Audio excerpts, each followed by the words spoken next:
All right, we're live. We got Julia. We got Shem Jacobs, Tartarian Truth. How are you two? And we have a mysterious special guest, Dark Star, hiding in the shadows that might join once dinner's done. Julia, dear, you're muted. Um, Shem, you just finished one of Shem is quite like an awesome good person, like together individual, but his channels seem very polar opposite, almost bipolar. Shem Jacobs, under his name, is great research, and he goes out to local mounds, pyramid sites, and explores checks out the ancient maps, and then goes and sees them in modern day. And you you're hopefully going to a site tomorrow that sadly it looks like they're destroying and taking apart another potential buried pyramid um, in your area. Yeah, that's ridiculous because we're not, say for example, you buy property and you find a mound on your property, you're not allowed to actually excavate it or look into what's under there. But anytime they want to build a new business complex or neighborhood, they have no problem with getting rid of a mound.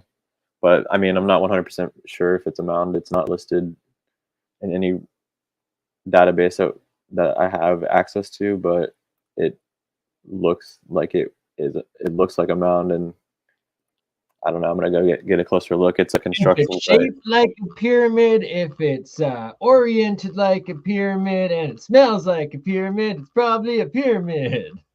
We can start with that. Actually, that's fun. I'll just play the. I saw it when I was on my way somewhere, and then I went and drove over to check it out, and it ended up being a construction site, and they were like destroying it to get rid of it to put something like houses there. But on this map that I have, it does look like it could possibly be on the map, and it's just hard to tell for sure. But yeah, this is the footage I took. Hopefully, it plays at a decent quality. But it's off of the National Road, Broad Street, that goes all the way from the east coast of California, apparently. And this is close to a lot of other earthworks and mounds in this area. So it's an alignment all the way to California, you said? yeah, it's Highway 40. I guess it goes all the across the United States, but here we go. Is that the same like John Levi one that goes through like Utah and stuff, or? Yeah, I think so. I don't know. I don't know for sure off the top of my head, but it could be. All right. Man, you guys are already in alignment and you don't even know it, huh? Oh, yeah, it's really blurry. Well, I zoom in here in a second on it. But this is incredibly blurry. Let's see if I can make it. Seeing some potential mounds with free coverage. Wait, so this isn't the mound that everybody talks about? This is a different mound? Where? No, this is a different mound. Like hundreds.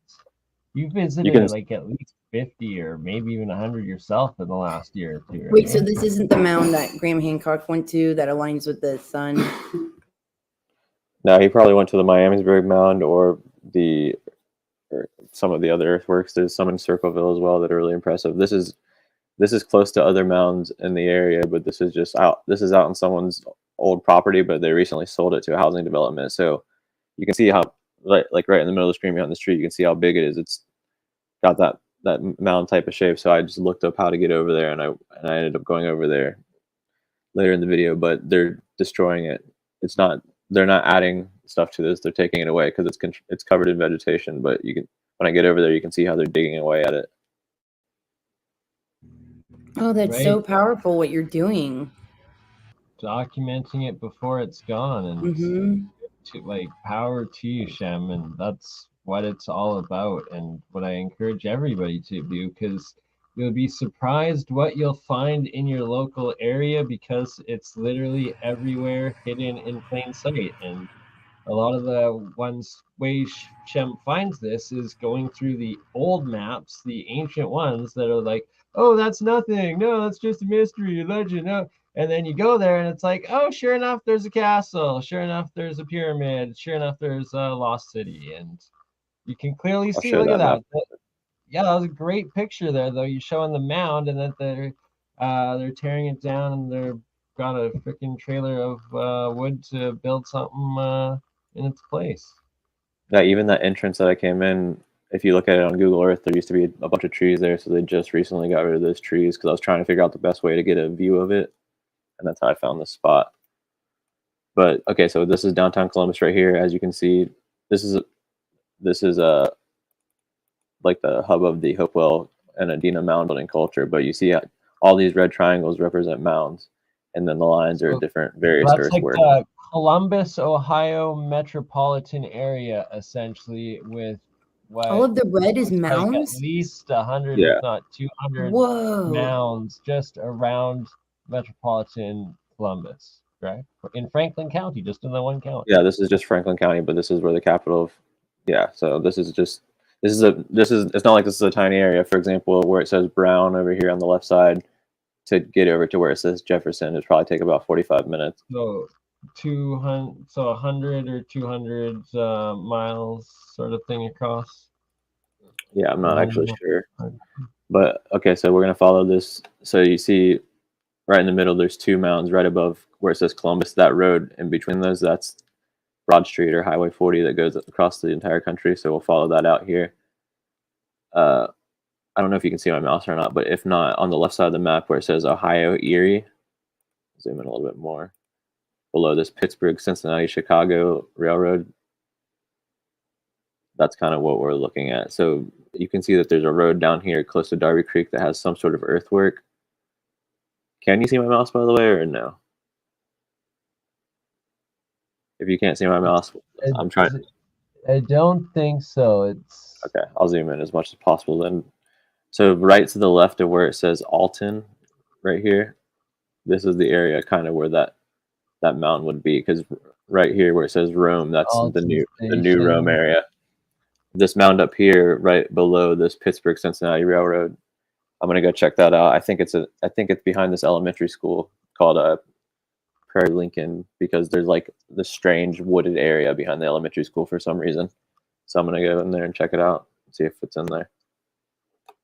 So, man, good on you. You'll probably find at least one, if not more. Like, it happens every time, and where and how they hide them. And I'm making plans for next year and going down to the Montana megaliths, because the second half of the show I'll go over some of my pictures of where I all explored. So I'm gonna go retrace southern Alberta, all of the sites I explored this year, go back to them on my way down to Waterton Park on the US-Montana border.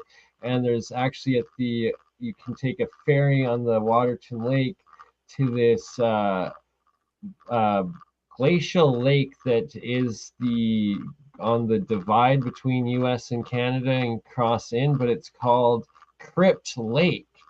And I suspect that there's probably buried temple megalithic crypts potentially underneath the lake. It's quite a clear lake, and you can see this like ledge that's like just covering everything, and it looks like it goes. I don't know. It's very sus, but I hope to cross into Montana and explore that next spring, summer, and then go down into the Giants Playground, Montana megalith area, and Sage Wall, and see all of that. Sounds sorry, but yeah, I mean, as you can see, there's a tons of mounds up here. One interesting thing about this map too is that you have these pyramidal type drawings that look like they could be something massive. I'm not sure what they represent. There aren't any examples in the book of what they are, but there's at least like 5 or 6 within the Columbus area. But the next area I want to talk about is up here. I went here as well, and all that's left up here is a single mound called Jeffers Mound. But it used to be earthworks and a lot more, as you can see by this map. So notice how it says the area of this earthwork is 6 acres. It's what I didn't realize this at first, but I was excuse me, I was speculating that the hillsides leading down to the river could have been earthworks because they all looked like they're massive mounds, and this is kind of giving evidence for that, because all we have left of this is the mound, really. There's a picture of what it looks like in the one, but I suspect you're right. It's usually the case that they come in these clusters going and like descending down towards the rivers usually, and usually in some sort of astrological solar alignment, as like the majority of them being aligned with the equinox and solstice events. Happy yes, equinox, everyone. it was as well. This is what today. Sorry, just in the before middle you of a continue, neighborhood. I gotta pause and state that tomorrow, Shem, you have to make it out because it's just a couple days after the equinox. So it's like the shadows will reveal anything still, like, you know, it won't be like perfect, but you'll still be able to get pretty much the same alignments with the effects of the equinox right now that a lot of these places are built like and designed for, right? Yeah, it's pretty much the only day I can make it down there because they shouldn't be working on Sunday. Other than that, they're probably there every day. But yeah, this is in the middle of a neighborhood surrounded by pretty massive houses. You can see it's huge. There's like a big rock on the side of it as well, and then around the front of it, there's the remains, I guess, whatever's left of some of the earthworks. Right, like undeniable. And like they're just allowed to bulldoze these, like any contractor builder is allowed to just bulldoze, destroy these without any care. But if you're a private owner and you want to do like an archaeological historical dig on it, you go to jail. Correct? Yeah, they have the Mountain Protection Act as signed in like 1991 or something. But yeah, I mean, pretty cool site. It sucks that there's not more to it, but I do speculate that some of these hillsides are part of the earthworks. I'll show you what the drive-in looks like too, so you can see what I'm talking about. And that map we were just looking at kind of verifies it a little bit because you saw how small the mounds were compared to the earthworks. Yeah, there's a pretty cool tree. It's kind of old. It had a hole in it.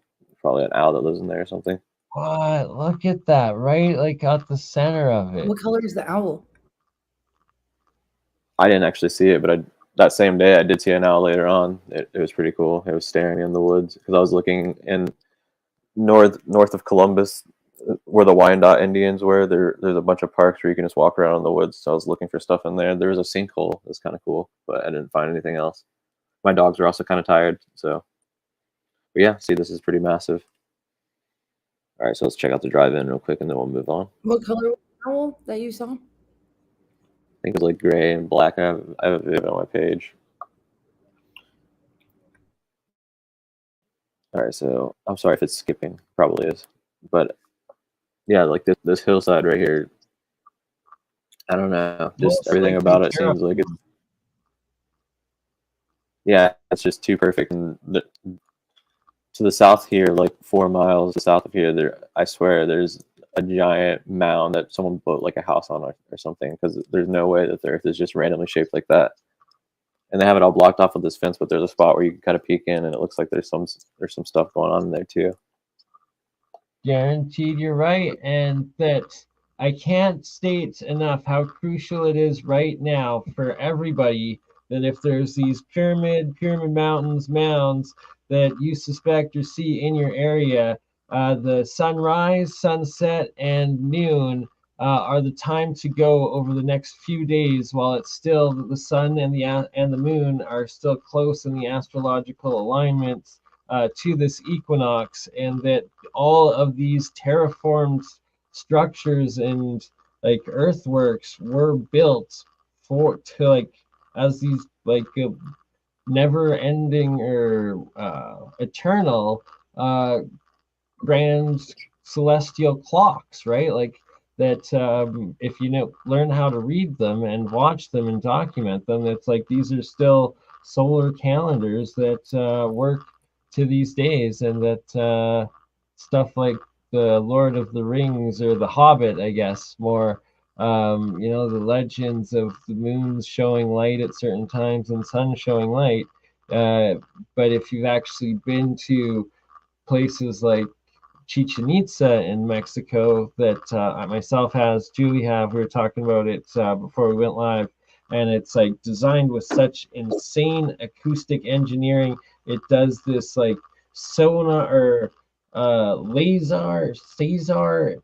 It's like a sound wave thing that you clap and it like shoots it back at you. It's like it's insane. It's nuts. Like it sounds like a bird.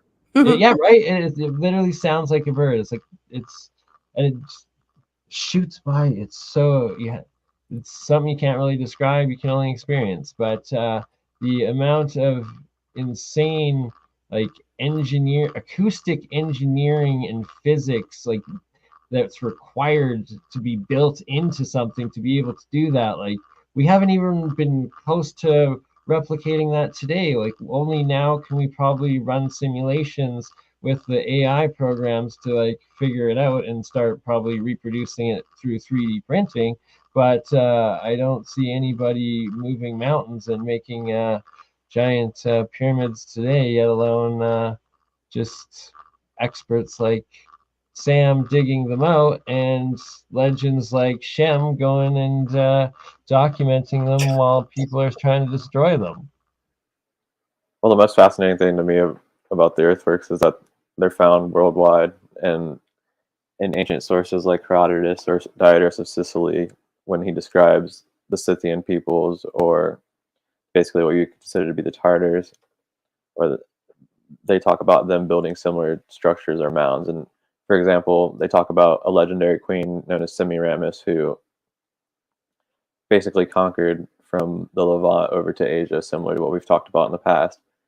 And she was like a total badass, and she would like even the Persian armor was based allegedly off of her because they were so inspired by her. But anyways, she was said to have traveled across Asia and created something called the works of Semiramis. And this is in Diodorus of Sicily. He's reporting this, and she allegedly built some of the ancient wonders of the world as she was traveling across. But anyways, they talk about her building mounds specifically for her husband when he Sicily? died. Wait, what about Sicily? That's the guy that this is sourced His from. name. Also, His name. yeah. Okay. Like and then Herodotus also talks about her a little bit too. But usually when someone's name is a place, it usually means that they're from that place. no, he is, yeah. But I mean, one of the Sorry, that I'm ancient. Sicilian, so I was like, what? I found out I was too, so I'm interested in going there someday because my grandmother told me that.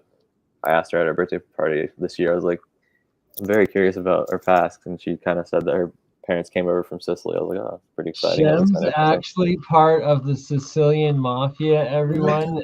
We welcome you, Shem. In case you want to know what, it's not a CIA era alphabet agency he works from. It's a family, all right? And yeah. The family we don't talk about. So one interesting thing though is that with that Semiramis woman, she, like I was saying, she was said to build an ancient wonder of the world. It was like an obelisk apparently that was in a dedication to her husband, which represents like the whole god thing, because people say Semiramis is the inspiration for like Inanna and Ishtar and all that good stuff. But yeah, but that I can't find any information about this obelisk. Like when you look up ancient wonders of the world obelisk or the works of Semiramis, if you even look that up, nothing comes up on the internet. So there's probably some books out there that has some information. But what as far I'm as the is remote viewing a location for that TV show on Vice. There's an episode about Inner Earth, but what I came across is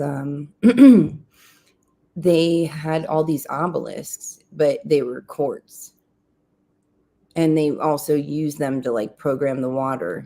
So there's something so significant with obelisks that I actually even have a ring. I have a few rings that are like a quartz obelisk. So I think it goes way, super far back and has a huge significance. Yeah, I definitely think that there's a possibility of it being used for energy. Like the guy, I don't know if you've ever heard of him, probably in Mohan, where he kind of talks about the lingams and how they are used for energy and stuff like that. I'm sure there's some sort of connection between that, but it's not really my forte. But back to this book. this right here, I think that I visited this site. If you notice here, it says group of enclosures near Dublin, Ohio. It doesn't give the name of this, but I think this is the Holder Wright earthworks, which I went to recently, and it was a complete letdown. But if you look at the website, for example, like this, they make it seem like it's something. Like, you see how you can see this giant earthwork right here, and then you scroll down, it looks like there's like a serpent type earthwork right here, and then this. When you get there, there's not really anything. I have footage I'll show you in a second, but just north of here is the Wyandotte area that I've been exploring a couple of times to try to find more earthworks.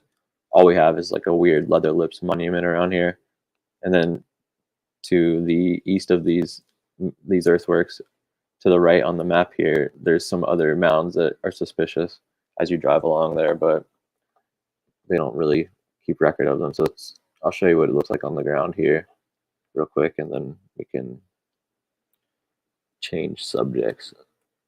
So sounds good. And like it's fascinating because as you're showing with that initial map of the county of Columbus there, and how many like in the hundreds of these earthworks, these macro giant hill-sized, almost mini mountain-sized placements, buildings, earthworks in this area. It's just, that's a giant working. Like, that's a hunter-gatherers are not going to be able to do that. It basically is what I'm trying to say.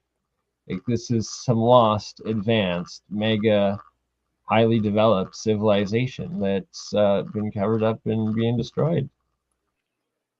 Oh yeah, they're definitely capable of building advanced architecture, because I mean, we have records of advanced architecture all the way back to like the beginning of time. Even like the ancient Romans, for example, think about them. These people are definitely, I don't know why I went backwards like that, but hey. These people are definitely related to them in some way. But back to this footage. So when you get there, it's just like a flat level with someone that like mowed the grass into the shape of an earthwork.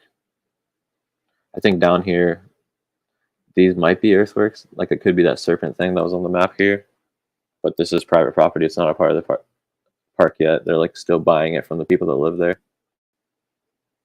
I guess, because they turned this into farmland. So that's the excuse as to why the earthworks aren't visible, because this was used as farmland. But I don't understand how they got the pictures for the website if they're not visible. I don't know. It's kind of a letdown. Yeah, and where this house is, it kind of looks like there's a little bit of earthworks there. Rewind.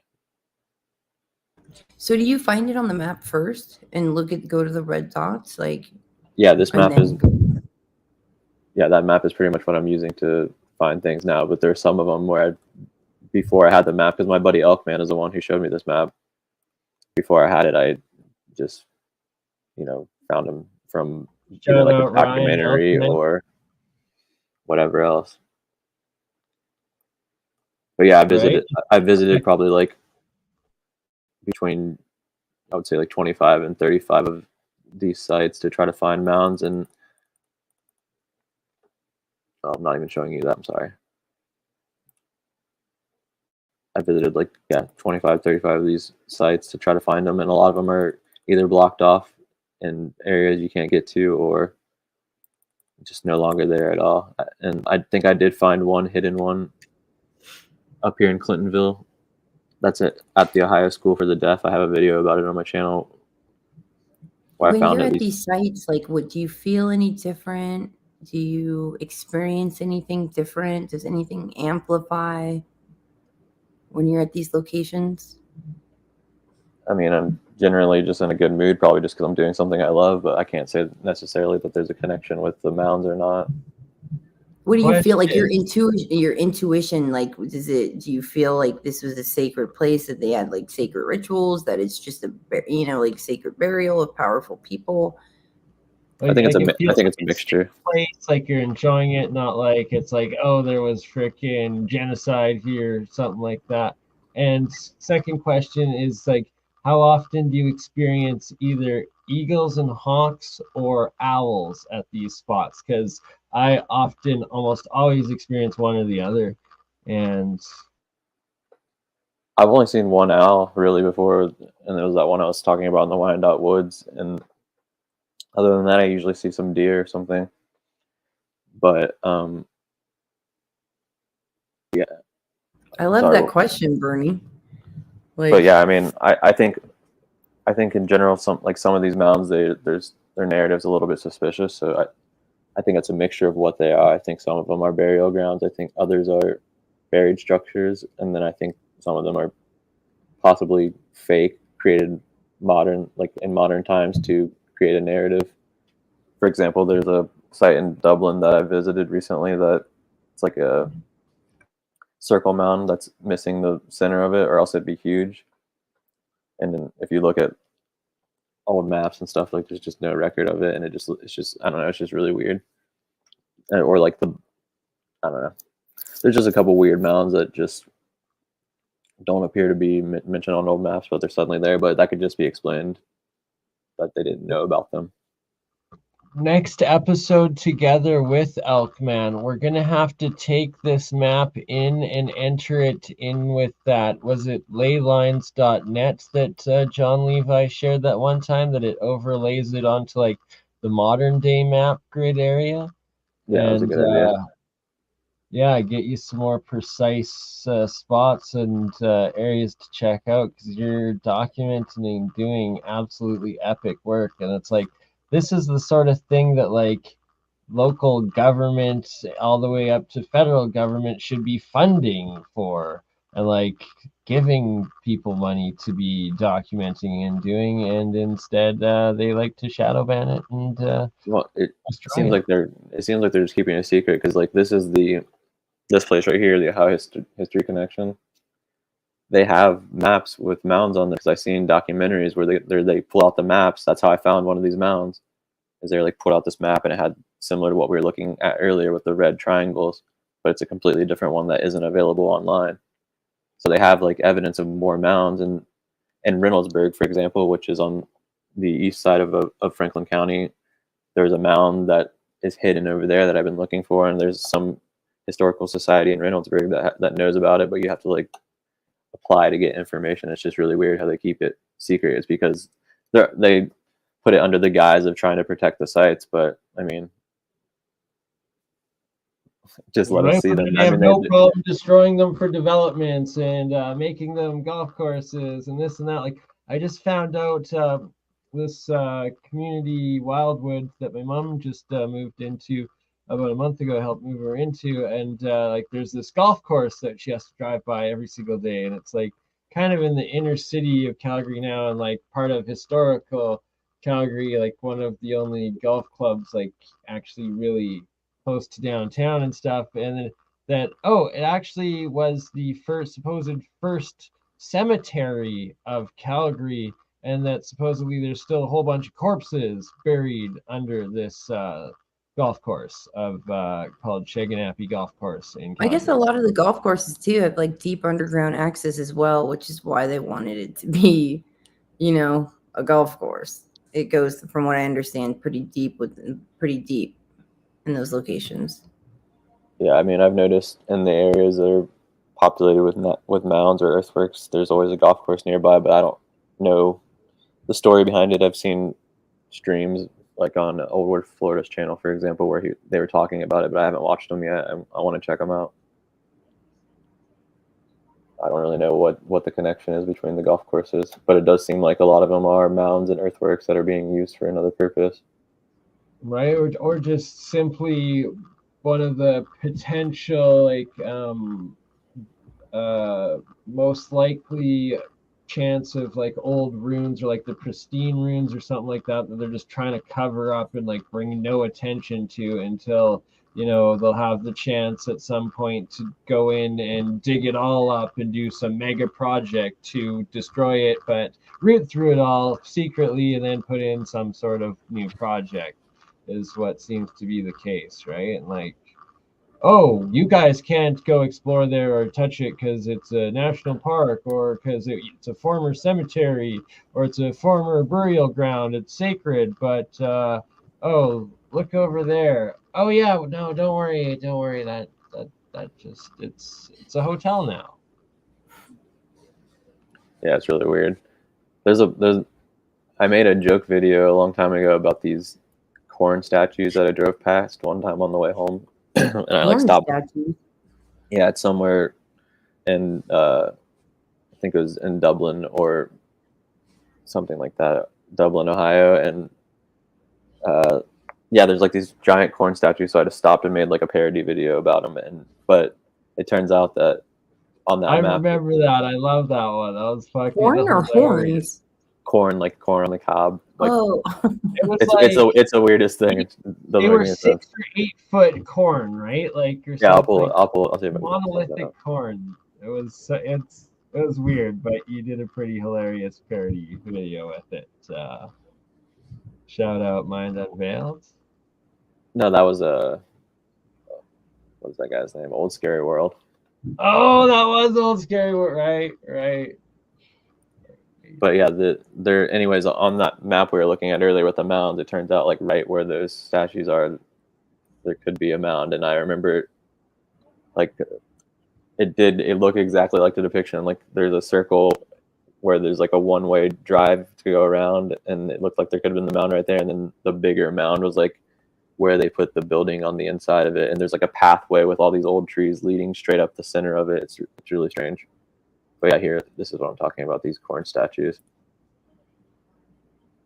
They're really weird. I don't know what the point of them is. Well, they just say it's for like in honor of harvest, but yeah, I'll see if I can find what I'm talking about with the tree. Almost phallic, definitely monolithic, and There's no, these are not ancient. These are like some weird, because you can see when you get up close. Wait, isn't corn like the most modified like vegetable that we have? Not familiar, but probably. Because I know they feed it to every single animal or something like we that. are the corn. Oh, I said phallic and monolithic, not megalithic. Yes, no, definitely not ancient. Check out this low quality statue. That's something that they built recently, and it's really ugly. It's ugly and weird, and it's like when there's so much supposed pareidolia, but in spots I find often these actual giant faces of stone and stuff, that they'd make an ugly, evil looking one with a bunch of giant corn dick looking giant dildo things, and a field full of, oh goodness. For anyone that caught Shem's Tartarian Truth toxic acid gossip stream that happened before this, he was showing a channel of this professor that got this poor girl to read about.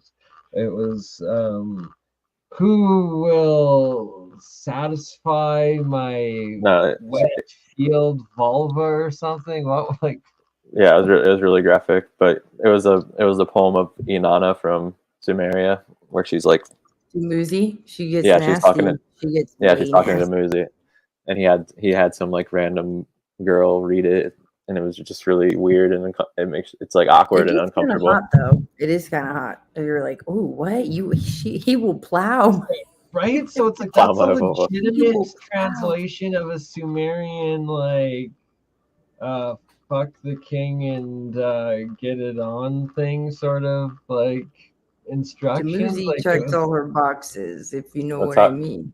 It's how she became the queen of heaven, because she basically seduced her way into it. It's like it's a really deep story, basically. Well, don't they say that she she put in his drink Enki, got him wasted? Yeah, she got her uncle drunk and ended up becoming powerful and getting permission. Like after this, she was basically became god of everything. There's like a full list given of like every single thing that she's god of now. Well, she went to the underworld, right? And her sister threw her out. And Yeah, then, it's like that. and then she was like, take him. But I love how she was like, her hairstylist, she's like, no, I will not give him up. Yeah, it's weird how you have it, like, it's like that's the old, according to mainstream history at least, that's like the oldest civilization we have record of, or like text from. And you find these same themes and stories in every culture afterwards, like the ascension and descension from the underworld that you were just referencing. Like, I'm actually taking a college class, a Sumerian college class, and you think it's easy, or maybe most people don't, but I was like writing down Sumerian, like memorizing Sumerian, and it's not the easiest thing to do. It's strange, right? It's like, why is it? Well, because the interpretation, it can mean so many different things, and then you're talking about it.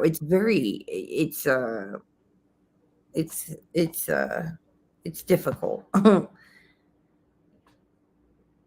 like you're trying to read it and stuff. That's pretty cool. Yeah, because of that tablet. That's that ancient Sumerian. Well, that tablet.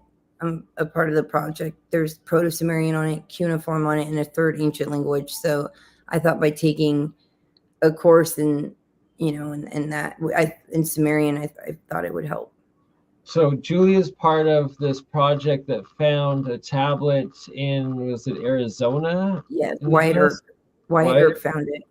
Yeah, and that you're to remote view it and stuff. And like Julia is so dedicated, like professional in the job. Like she's literally taking, linguistic freaking post-secondary just to properly understand the project she's working on and figure it out.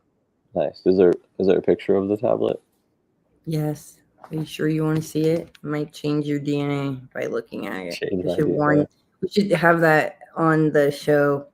If you look at this tablet, it might change your DNA. Okay. Yeah, because there's tons of. They're calling it the Tablet of Inanna. It's been on Leak Project did a show on it, and Terry Carter did a show on it. I'll look it up. And this is it right here. If you notice, she has an elongated skull, and then they're saying that's Inanna, and then there's a fish being, like in a fish suit, next to it, which they're saying is. That's undeniably a Sumerian tablet. But so there's 3 languages. Okay, but then there's the backside. This is the backside. Yeah, I want to look up a better copy. I want to look up a better picture of it so I can see more details. But if the fish guys, the fish. Oh, I thought you said they posted it on the internet. Well, yeah. There's been shows about it. But yeah, he's in a fish suit. That's probably Alanis. Alanis is the guy. I've been channeled like information about Alanis, and and then you have this being. Do you see it? How it looks right here? Wait, I can't see. Right. Come on, Julia, right there. See? I can't really tell what. Oh yeah, I see it. See how it's got like 2 ears. Like, okay, so that could be an ant being or like a Lyran cat being. Let me zoom in on her. See the eyes? Oh yeah, you can see that now. Absolutely. So Wyatt Earp had found it and gifted it to what picture, Shem? Because Julia, you sent me the copy a couple times, so after the stream I can forward you a copy of it, Shem. Do you want me to send it to you? Sure. Yeah, or you said to hold it up. Hold it up again? Both.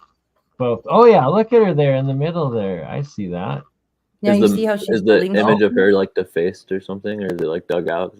She's turning and looking at the fish, Alanis. And what is she holding? And if you look in a lot of these ancient things, there's the leg of the bull. This thing.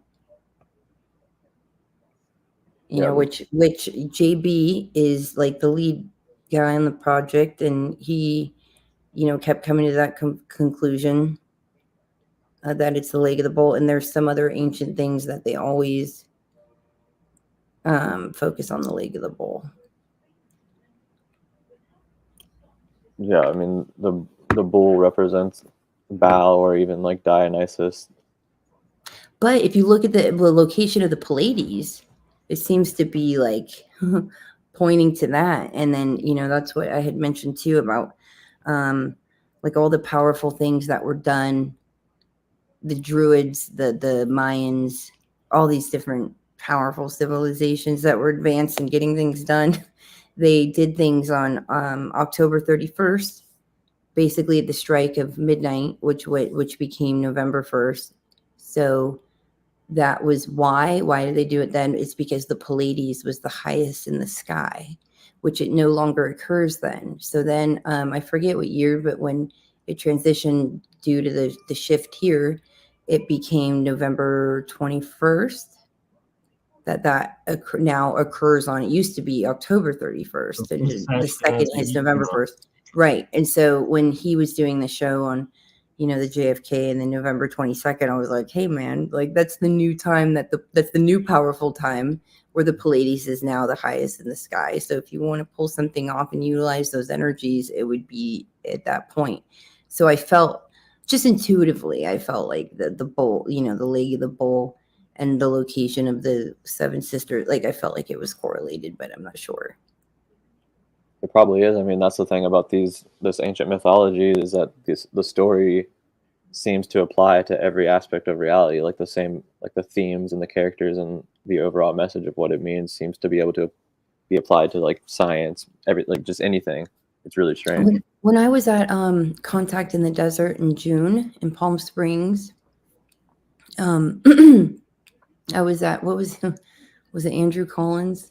I get them confused. I hope I said it right. I hope it was Andrew Collins. Might have been the other guy. I get confused, but he's showing a presentation on Karnak, or the place that's very close in Turkey to Göbekli Tepe.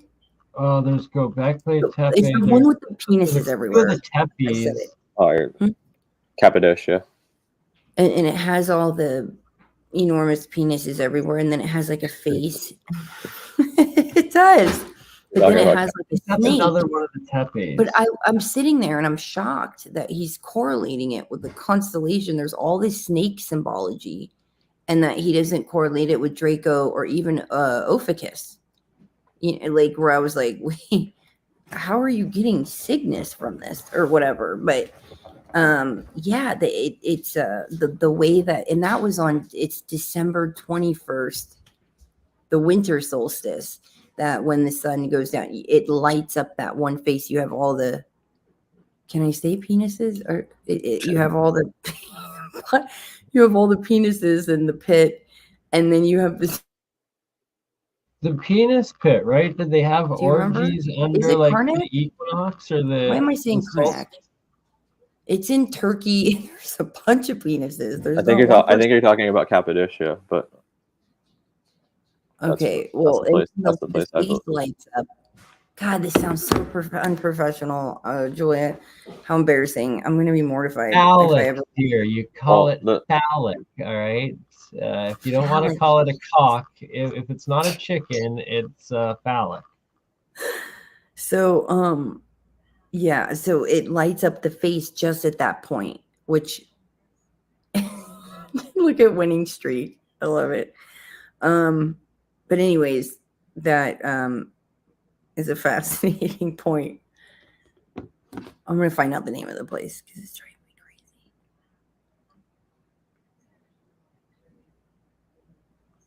Oh, Lord. But just take a sip of my bourbon coffee here and get triggered because someone was talking about the Zodiac. But don't know the reference. Check out Tartarian Truth. Link is in the description. Don't waste your time. All right, so did you want to did you have any questions about any of that stuff that we were talking about, or did you want to move on to the pictures of Montana? Yeah, we can because you were interested in the Montana megalith website. Do you want to bring it up and look over some parts of it quickly on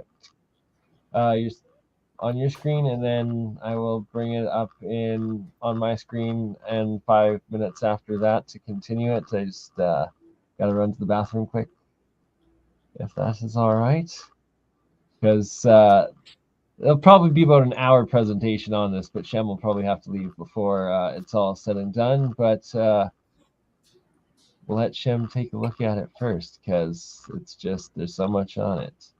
And it starts at the top with the Pyramid Conference that Julie Ryder is at. Oh my right God, I now think it's in called Chicago. Karahan. It's called Karahan Tepe. I can't believe I called it Karnak. I had the K right. But Karen Tepe. I'm so embarrassed. It's one of I'm the like, delete this other video. ancient Tepes. It's like 14 or 18,000. I'm bringing it up years. right now. I haven't heard of it before. There you go. Show the phalluses, Shem. 250 obelisks. It's crazy. Yeah, it's not Right? showing It's it. not Where a are the dick, obelisks? obelisk. Shem. But I will be right back. And show the face too. Look at that. Let's see what we can find.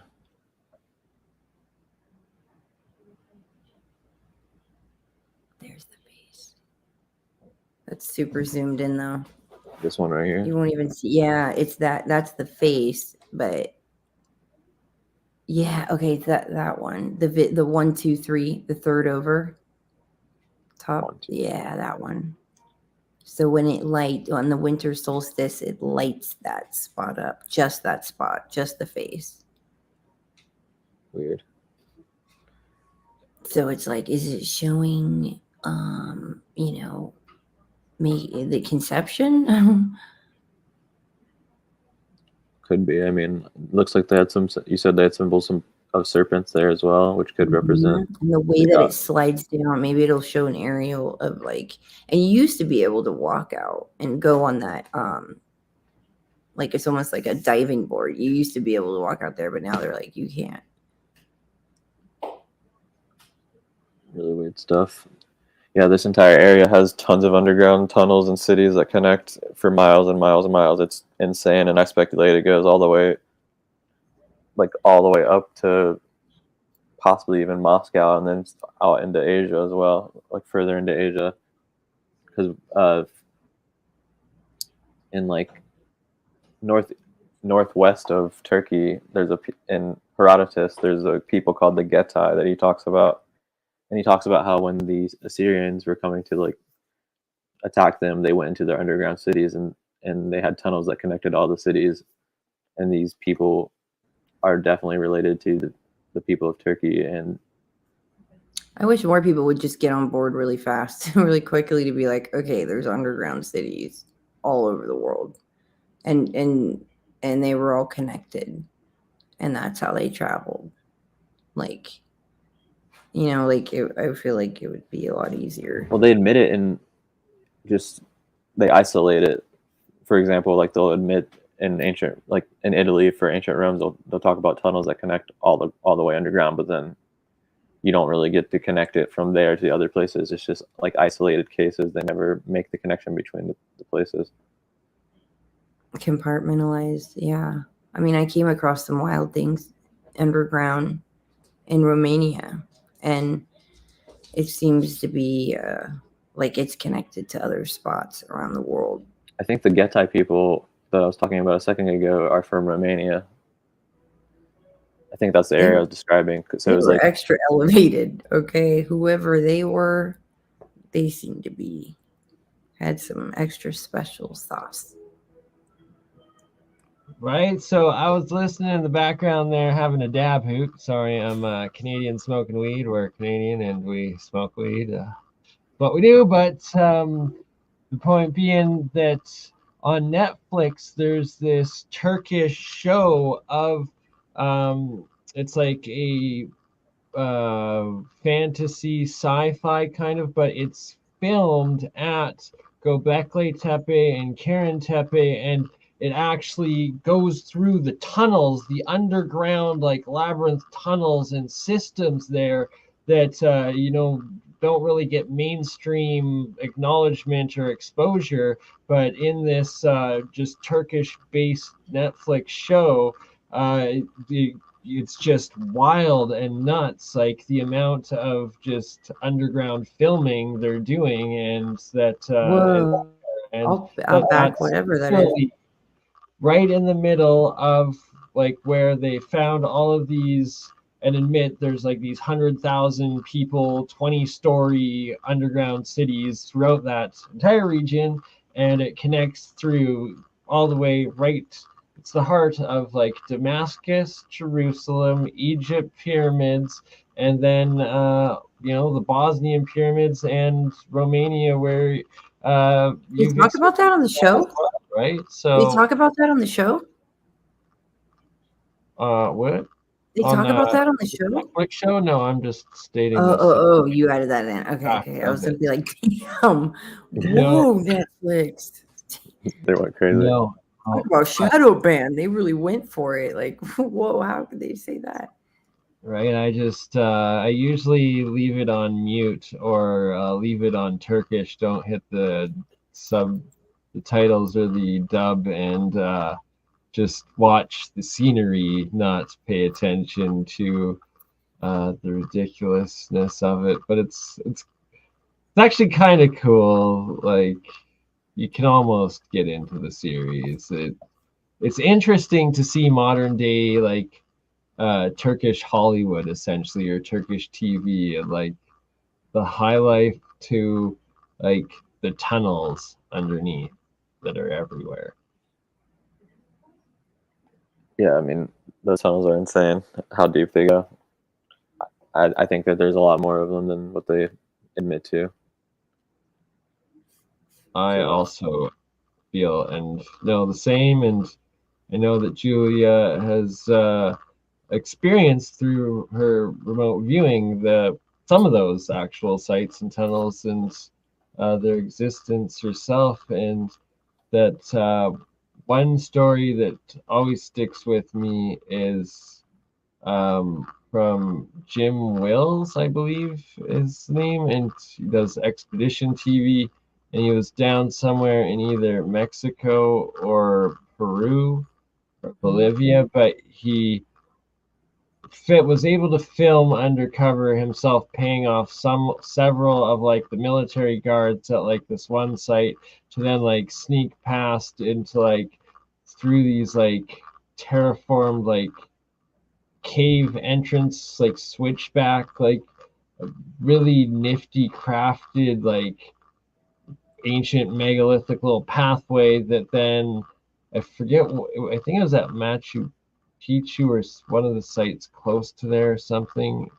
I could be wrong on that, but that it was up in one of the Andes mountains, and he just like tucked away, and then all of a sudden he's in this underground freaking caves, like staircase cave, going deep into this mountain, and then it's like he's like going downstairs for like a half hour, then he turns on like every so often it's like turning on the flashlight and like showing these different carved rooms, but then also like showing like where the different traps are, and like, oh, they lost 50 soldiers here when they first explored at this point. And it's like, yeah, anybody that goes like down that way for like further than an hour has never come back.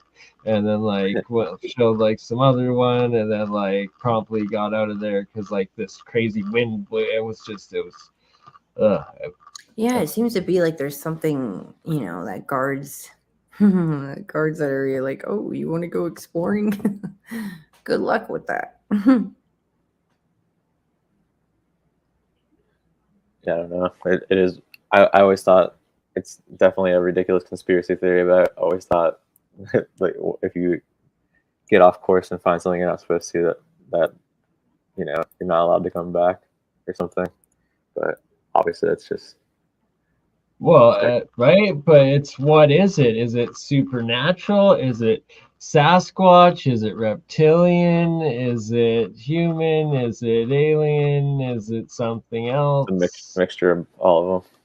Right. What I've discovered is like, there's 3 layers of hell. There's some darkness and around a utopia heaven. So I looked at it as a brilliant defense system of like, oh, the baddest. I would want the baddest MFers around my heaven, like around my castle, my sacred place. Like, what a brilliant design to have 3 intense layers of the most,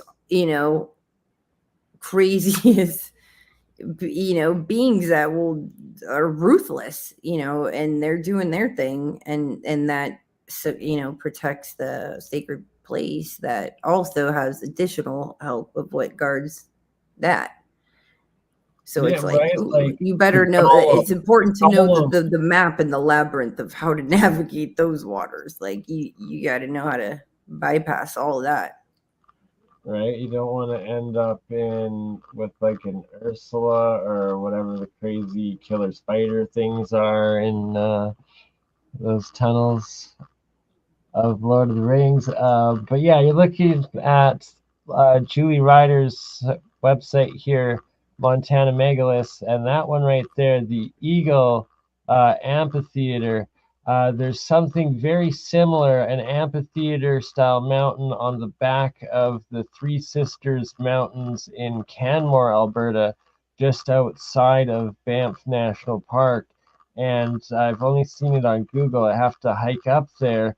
But it's another one of these perfect amphitheater, acoustically built mountains. When you're in the center at the top, it's just the same, almost even, but amplified and exponentially even larger than the hypogeum in Malta, where you speak at one point and then it carries throughout, but it's amplifying as it goes through each stage. When you're on top of that mountain there in front of the valley, the entire mountain valley range, at that one eagle head, and you talk, it will boom and echo. See where those people are.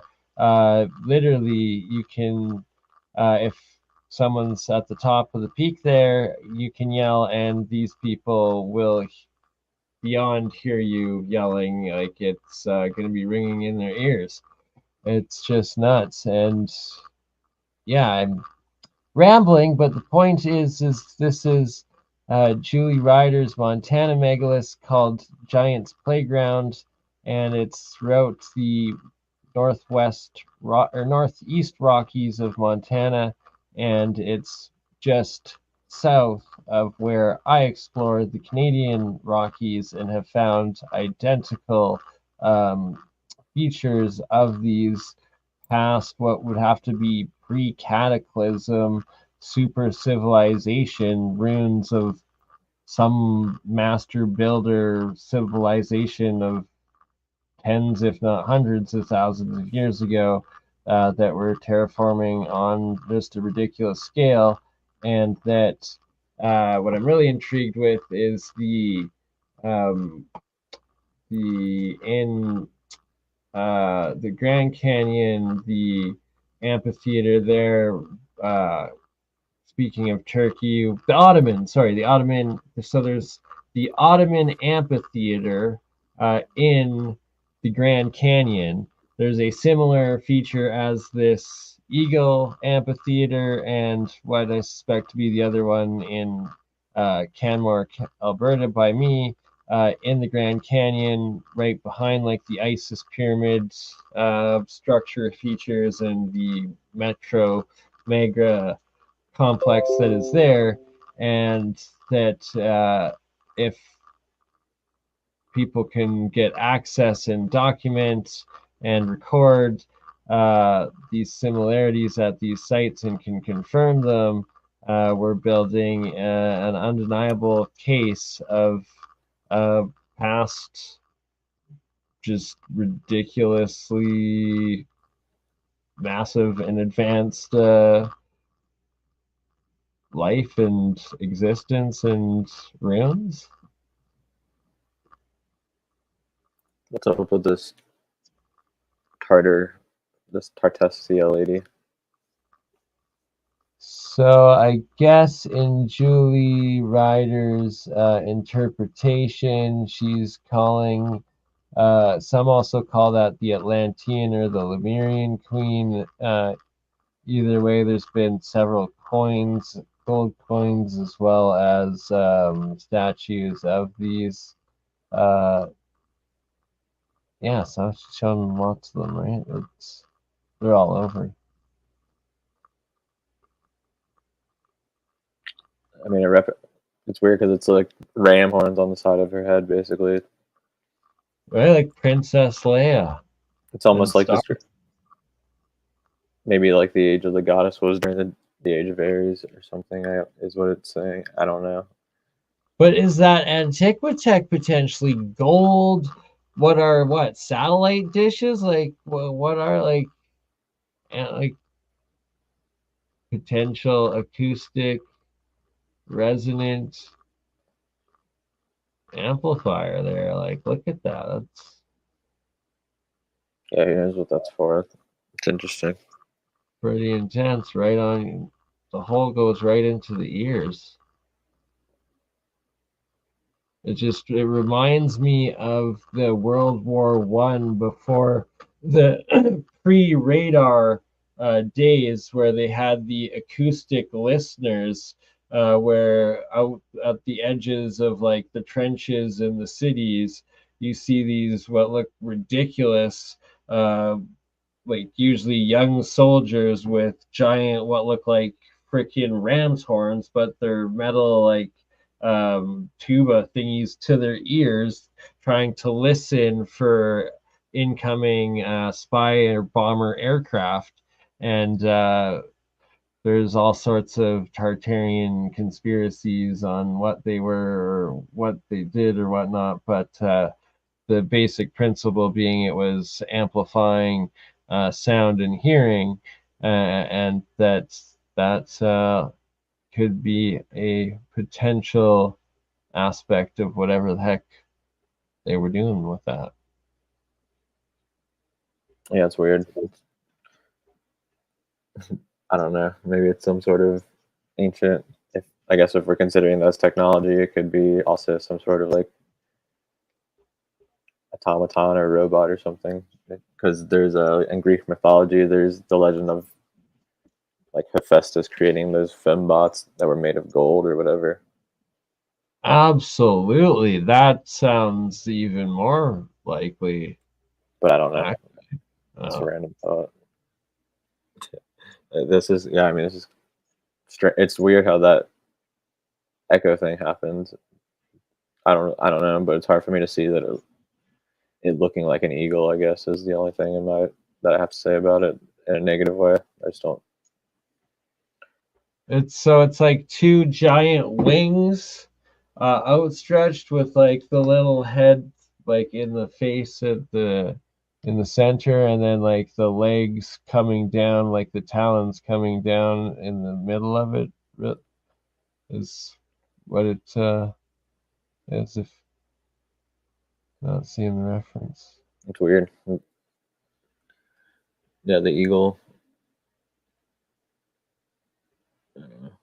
Greek mythology represents Zeus. Really? I did not know that. Look at some other stuff, I guess.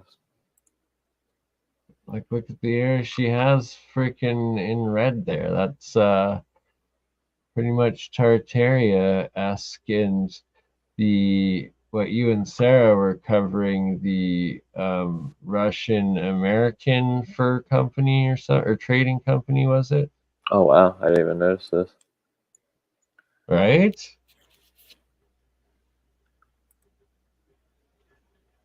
Yeah, I mean, I agree with this, except for I would say that it also went down into Peru down here, because I was showing that book that talks about the first leader of the Incas being a descendant of Kublai Khan. And also over into Ohio and stuff, because there's evidence of. It is 2:22 a.m. Mountain Time where I live right now. That's freaking awesome. And I guess a minute ago it was 1:11 a.m. where Julia is. And God, in 2 minutes, or 3 minutes, it's what, 2 minutes will be 4:44 where you live, or is it 5:55 in 3? It's getting late. It's I'm sorry. It's 4:23 right now. Oh God, look at see, freaking. I'm sorry. I'm a Canadian stoner, and my math failed horribly there. In 20 minutes, it will be. Oh shit! It just passed 4:20 where you were. So clearly, Shem is not a pothead. But I will smoke one for you in 2 hours, just under. Oh, I'm gonna mute myself out. I'm gonna look into this Tartessia connection a little bit more. Because I do believe that those couple statues, the original statues that she has pictures of there, were dug out of the Basque region of Spain, which has that specific Rh negative blood genetics, as well as the also the elongated skulls that show up in so many different areas, like also in Malta. Yeah, it was from the area. It was from the area where the Phoenician colonies were as well. But exactly, it's in all. They're all the same, cover the exact same areas, just supposedly at different times. But could they be lying? Could we be lying to ourselves? Is it all different? And like, look at Sage Wall there, and like, sorry, pause right there. Like, look at that head, like that one on the same plane, and then right below it, there's another one that's actually a dolmen, and this is Sage Wall. Like, see, this is insane. This is, I don't know. I'd like to see more angles of it, I guess. It's the only thing I could say, but at first glance, it looks definitely like construction. Right? That's what I'm saying. And like, so those guys, so things like this, these are the ones that you right now at the equinox, and then also at the solstices, at the day or sunrise, sunset, and high noon, as well as with the moon, the same, that you will get the shadows that actually give you the 3D definition on those faces and on those ancient like animal carving ones and different giant ones. Honest to God. And it's like right now is when you go out over the next few days and take the pictures at those times of those specific things. Like anything that you're like, this is pareidolia or this is not pareidolia, that you've ever wondered in your local area, right now at those times with those angles of those shadows, you will get the 3D definition if it's real or if it's not. It's good to know. Inanna Monument. I can kind of see why they're making the reference with the face up here.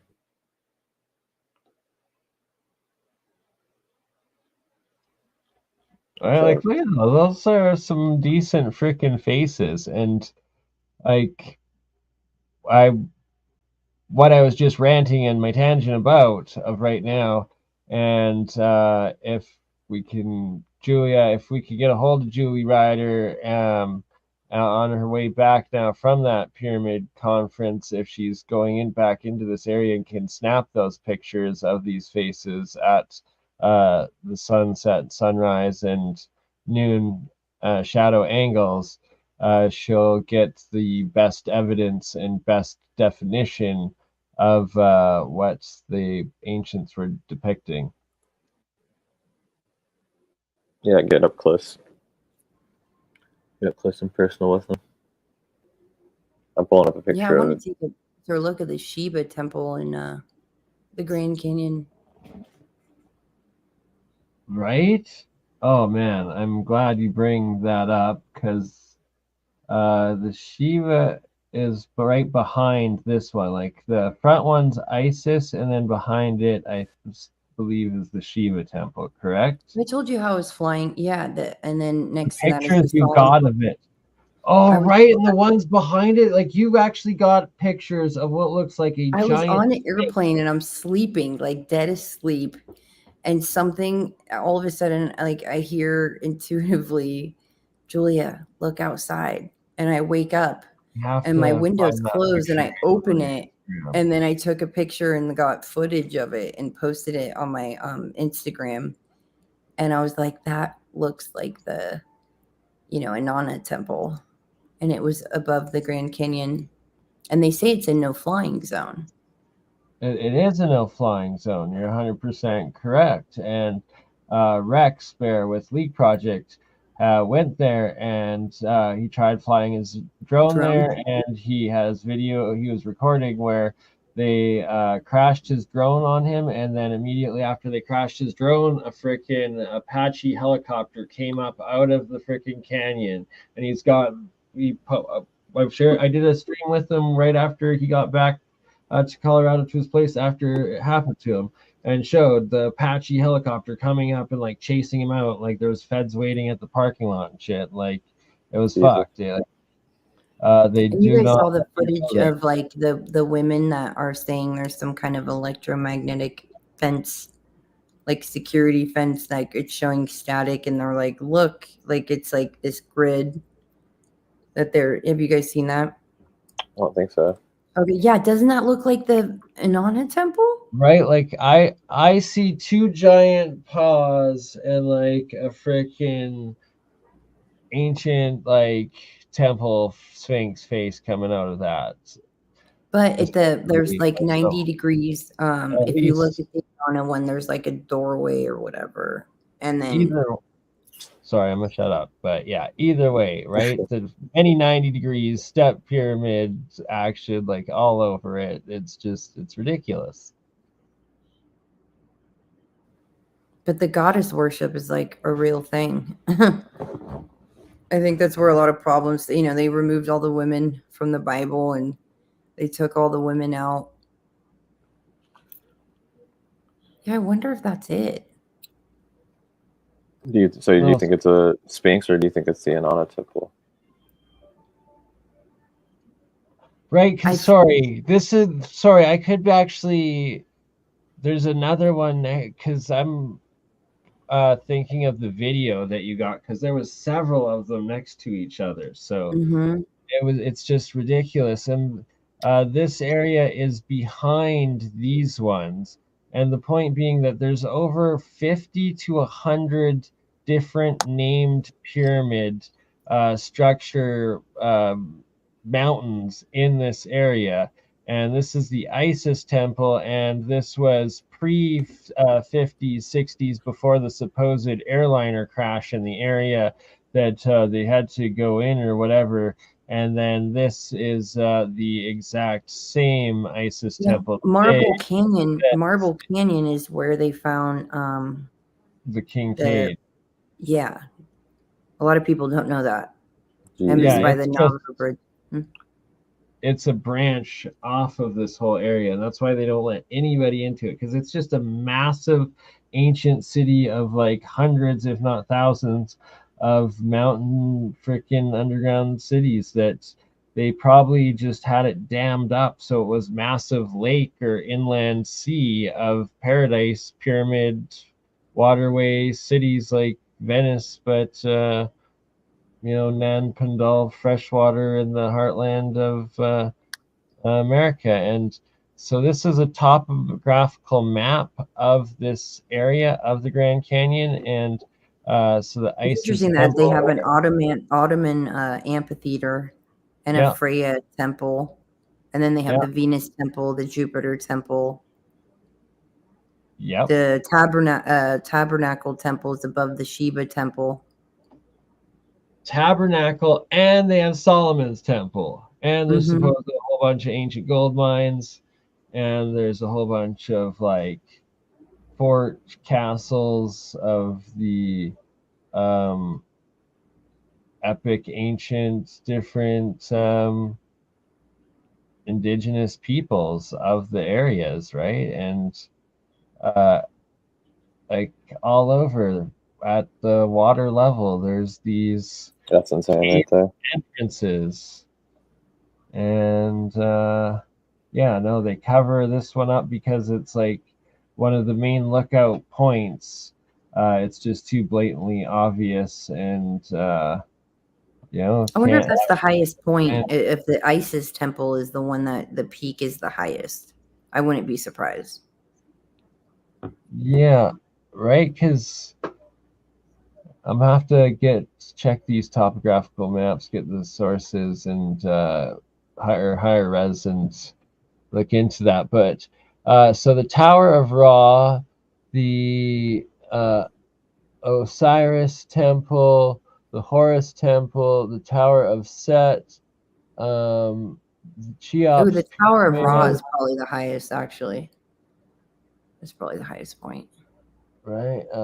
Summer Butte, Isis Temple, all the different pyramid temples that I just named there. Those are the different supposed mountains, definitely pyramid mountain ruins, and that these topographical maps are showing that each one of those perfectly aligns with these same stars of this Orion constellation, not just the three main Orion belt stars, but the entire Orion star constellation, and not just it, but actually also like 20 of the other main brightest stars, like Tower of Ra. There being right, let's see. Sorry, trying to read it, but yeah, it's absolutely nuts how each highest point in the Grand Canyon that aligns with these pyramids named with these crazy ancient demigods and legends and gods of the Orient and past, perfectly aligned geologically with the same stars and heavens above of the sky of the Orion constellation in full, right? Just nuts. Yeah, it's just really weird how they pick these names. It doesn't make any sense. It's like they're just messing around, it's trolling. Or what would be even more likely and plausible and hidden in plain sight probability is that this is the actual sites of these actual places, and that they've just covered them up, and that Solomon's temple is literally right there, and so is of all the different ancients. But isn't it also possible that there are just multiple of them? Like, say, for example. Absolutely.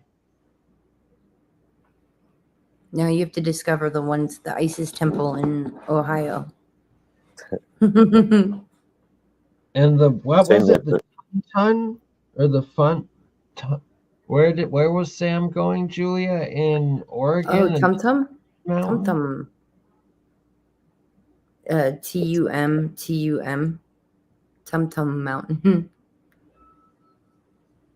I was doing like a joke. I was doing my ScienceGuy impersonation where somebody's like, "Oh, you mean Tum-Tum Mountain?" and him saying, "Wrong. It is pyramid." Count the sides. It is pyramid. Oh my God, that would be. You must get footage and soundbite for the Tartarian truth character to do something with. Oh, we brought up this. This is okay. Yeah, so I was just going to show compared with the what they were claiming was the Anana on the Montana website. And she has owls attached to her too, right? There's like a lion and an owl. And a lot of depictions. Yeah. This is Tum-Tum. Tum-Tum Mountain. No, Julia, it is Tum-Tum Pyramid. It is wrong. It is not mountain. It is pyramid. Hopefully he's measuring scalar waves there. Right, and also the cardinal points with it. Like, chances are And right now, see, it's no coincidence that he chose to go there instead of the conference, because it is Or the he went there equinox. and then the Sam conference. knows, no, Sam, because Sam knows he has to get there as close to the equinox as possible to see it in the morning and the sunsets to make sure that it's aligned, and that's the easiest way for him to be like, boom, look, it's a pyramid. He flew there last Wednesday, so he went there Wednesday. Yeah, So I mean, I he guess he could have turned around and went to Chicago. I wish I was paying attention when he told me about going to the Chicago one, but hopefully he made it. And Julie made it. She had to have. So I will email him back because he's agreed to replied to me on coming to do a podcast, and ask him about that, and if my suspicions of why he chose that time, and hopefully the results. And it's like the Sam Ivanovich pyramid mountain theory essentially is, any chances are any mountain that like undeniably looks like it's definitely a pyramid is probably a pyramid. And if that's the case, it could have something like the Lord of the Rings dwarf style of like tunnels, like city thing buried within it potentially. Essentially. Did you? Okay, so this I just wanted to show this little picture, I guess, because the Vajra, that weapon that's from Hindu mythology, which is also more than likely Zeus's lightning bolt, because you see here these depictions are of Zeus from ancient Greece, and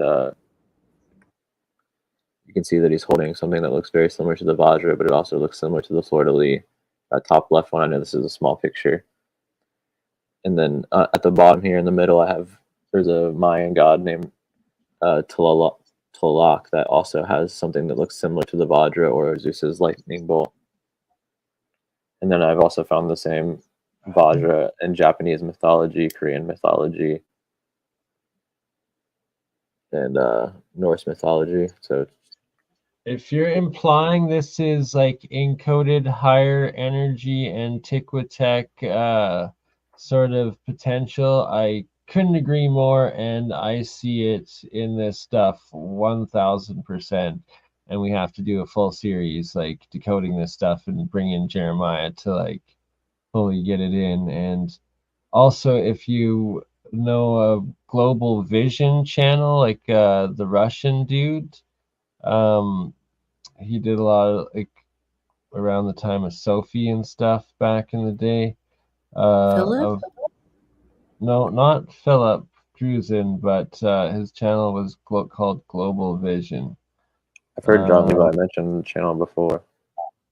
Yeah, it's pretty awesome, but they cut him off, and now he can only do. He's got a Russian only language channel that's much smaller, but it's still up. Actually, sorry, I'm gonna shut up and let you keep going with this, and then I'll bring it up. Look it up right now and bring it up after to show you what the fuck I'm talking about. No, I mean it's all good. That's pretty much all I had to say about it. If I would need to bring up some more pictures from other places around the world where this is in order to continue talking about it, I guess. Here's an article about the guy Hephaestus I was talking about. He created robots in Greek mythology, like the giant bronze statue and the AI fembots. But yeah, it's pretty cool. Automatons. A lot of time it was referred to as an automaton, correct? I feel like it could be an ode to like I was speaking. I brought up to you, Bernie, about coming across the interfacing with the crystalline AI, and it was like a goddess, like it was like a goddess cyborg, like of accessing the all-knowing. It's like a Sophia all-knowing, but like this goddess warrior woman, Gaia, or Gaia goddess, a crystalline thing, or And interfacing with it, the way it showed me like her head and so the appearance, it almost seemed like warrior like, but I could see depictions of an ode. If you created an ode to interfacing with it and having visions of it appearing like a fembot, because it appears so, because there was like metallic, almost like a metallic like a helmet. It was almost like helmet like around this beautiful striking goddess, look like most beautiful face. We're So going to come back to this and do an episode entering this into AI and actually see what our AI will come up with what you're describing. And because I think we that's should. epic, and we need to bring it out into. I could pull out my notes from that remote viewing session too, where I draw it. Yes, please. And where are these jars? Where are those jars? Laos or what? Yeah, this is the planet of jars in Laos. But what's interesting about this is that in ancient times, for the festival of the goddess and also for the festival of the god, because it's like in these mythologies, you can pretty much replace the race and the familiar role at any point in time, and you still get the same story at some point in history. But basically, there was a drink that they would make called kakion, which is like a black psychedelic type drink that they would make, and I guess they would make it in these giant jars and store them in it. And that drink is found even in North America with Native American tribes. I'm trying to make a connection between them at least. But I believe that they would put blue lotus flower lily in a lot of their drinks in Egyptian times. I think they were using that silphium plant, which became extinct allegedly after it was loved so much by the ancients that they just ate it till it no longer existed. But it was allegedly the plant that's in that one famous apocryphy book that they're like, this is the fountain of youth, and there's a lot of debate about it, of what plant that is. I'm constantly shown like a fountain of youth, this thing that they ingest. I've been shown alchemical symbols, ancient alchemical symbols, that they stopped using those symbols in the 15th century. Write these symbols out for us. Oh, I know. I have them. I've been guarding them with my life. No, but it'll show me extraction methods of specific plants and taking out not all of the plant, very specific parts of the plant. And there's a process to it, and taking specific parts of the plant, you combine it with special minerals. You combine it with in some of the formulas, you combine it with blood. And I mean, in the lingams, you could say that could be the starfire as well, where they had these priestesses. Like for me, I produce higher amounts of DMT in my blood naturally. So they would take women like that, and they would have them, like when they were menstruating, because you produce more DMT in your blood naturally when you're menstruating, especially the women that naturally produce even more. And they would have them sit on the lingam. Maybe this is TMI, but and then they would drink their menstruation, which was like they kind of feel connected, but and then some of them would combine that with other formulas and ingest it. But that there is the formula that you ingest, that the most amazing things happen. Anything you've ever wanted to know spiritually, it's think of euphoric bliss, harmony, like so harmonious. Think of every great feeling in the world that you've ever, like the most pleasure, the most love, all your favorite moments, all the best feelings in your life. Combine all of them and then multiply that, and it times that by 1,000,000, and you will start to feel that feeling. Like I've been exposed to. Actually, I'm kind of starting to get this and understand this, like why these rituals need to feast on this genetic material of themselves. Like I was like almost laughing, thinking, "Oh my God, is Julia going full Santos on us here?" Another reference to Tartarian Truth stream that was right before this. where Santos was trying to claim you could live the healthiest off of drinking your own urine forever, while also like simultaneously suffering horrible health effects and not looking so well. But that in these different ancient rituals, and it ties into this plasma nanobiotechnology resonance of the nanobioparticles, and that like it's what, for I guess the common person, they call ormus, and that it's your ormus material. So it's like your quantum material, and that like in your blood, in your menstruation, or in your urine or whatnot, you're going to be able to get the highest concentration of that material back and then use it in some way.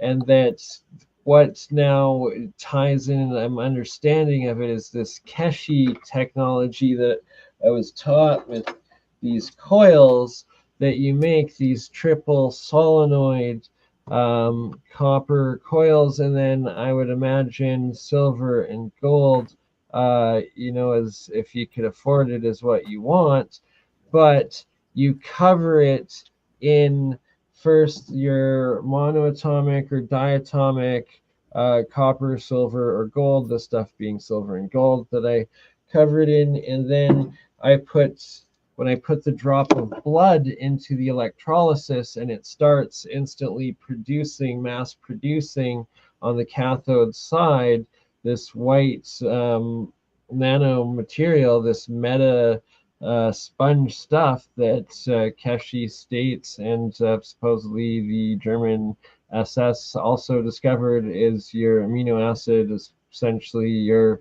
like DNA structure, your own nano cells. So it's like this nanotechnology, it's your resonance. So it's like you're combining the resonance of like an atomic gold structure with the resonance of your own biocellular structure. And then when you put it onto these coils, these triple solenoids, this one being like what he calls the pain pen, you're directing it, you're spinning it, and it's like essentially Eastern philosophy, energy healing, but also physics of when you have triple coil from copper, silver, gold, and a little bit of current going through it, you're making an electromagnetic field. That's a energy generator in a field within a field within a field. They speculate often portal technology. I'm rambling, but the point being, he claims when you make a bubble of this material that is your field, resonating at your field energy, and pumping it into yourself, then you're having a direct energy to biocellular reaction. Biophotonically. And that instead of having to ingest your urine or freaking your menstruation, or like some child's blood or anything like that, all you need is a prick of your own blood into this what Keshi calls the cup of life, but it's really the Baghdad battery, and it's as simple as just salt water and your anode and your cathode, just two silver coins and copper wires connecting it, and a little bit of current in, and it starts replicating your own biochemistry. It's like I way rather, try to amplify my own biochemistry fields than inject or eat something else, take something else that into you. I remember when I was shown that, like, it's been going on for a long time, and when it showed me them gather in a cave and they ingested it, I was a little surprised and not mortified, but a little like taken aback when I saw, because they're of all ages, and so there was a 6-year-old there, and there was younger ones there, and I was like, whoa. But looking back in hindsight, this is something, there's the grandmother was there, and they ingested it, and this thing came down. It was this amazing spirit, beyond spiritual experience.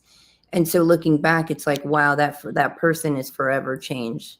Like they're not going to be, once you have that type of experience, you're forever connected. You're not going to veer off track and you get, or for me, that was what I felt I learned, of like when you have that experience, a lot of the times people will fall into the abyss of suffering and being toxic and being out of line of who they are and what their purpose is, and create a lot of turmoil because they don't know, they didn't have that experience. They're almost igniting it within themselves. They're getting so off track that it then realigns them. Hopefully some don't even get that opportunity to happen, but like you're forever changed after having that experience, like forever. And I feel like that's a problem these days. Like people are so spiritually starved. They have the lack. They don't have that connection. They don't have that. So that creates a lot of problems and turmoil and being submissive to things and doing things you wouldn't normally do. Yeah, it's entirely possible. But you also hear of like these people that they're when they dig up these bodies and it's like, oh, there's cinnabar in their system. I feel like everyone around the world like knew about it, and it became like where they didn't have the formula right, so they tinkered with things and they try it and it wasn't right. What you're saying actually, sorry, Shem, continue. Oh no, go ahead, because mine isn't related to that. Just from what I've read in ancient alchemists, like, because alchemists were essentially these like science wizards that like were both magic, spiritual, metaphysical, but science and like chemistry and industry and all of that, and that they tell the ones that I've been able to like read and see and go through, it's like they all speak of this past ancient high technology and like past glory and whatnot, and it's just sorry. But just like we were speaking out the other day, like the wisdom of the sound, their sound healing and these songs, that's how they passed it down. You taught them the songs. Yes. They knew how to heal. They knew in what order to play things, to speak it. You can heal things through sound. And there was also a practice of what to formulate alchemically to have those experiences. Yeah, and then it's like, the sound mystery is just, I think there's a lot to that, like what you're saying right now. Like, and there's still, I'll tell you, there's still people alive today that know those sounds, have those songs, and they have that ability, and they know it. And that's Absolutely. Where it's like, gosh, can't you just sing to the world? Right? In the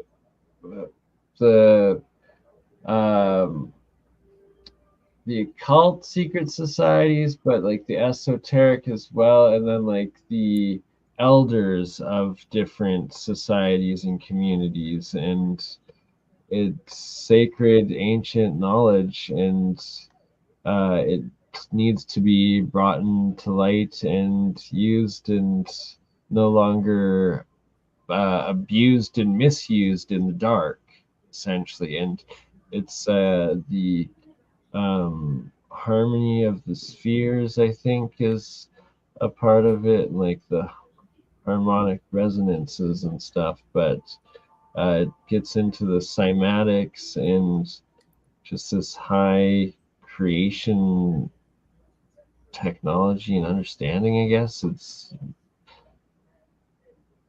beyond our mind. It's beyond our comprehension, right? It's crazy. You guys mentioned the SS at one point during that discussion, and it reminded me of this crazy story that I heard the other day about the attempt to bring back the Auric during that time period in Germany. But what's really interesting is that they try to play it off as if they weren't necessarily successful, but they also admit that they were successful. And what's really weird about it is that at the end of World War II, they just decided to kill off the species because it, like, when the Germans were in power, they created these auroch basically and let them back into the wilderness, and they were just living in the forest in Germany.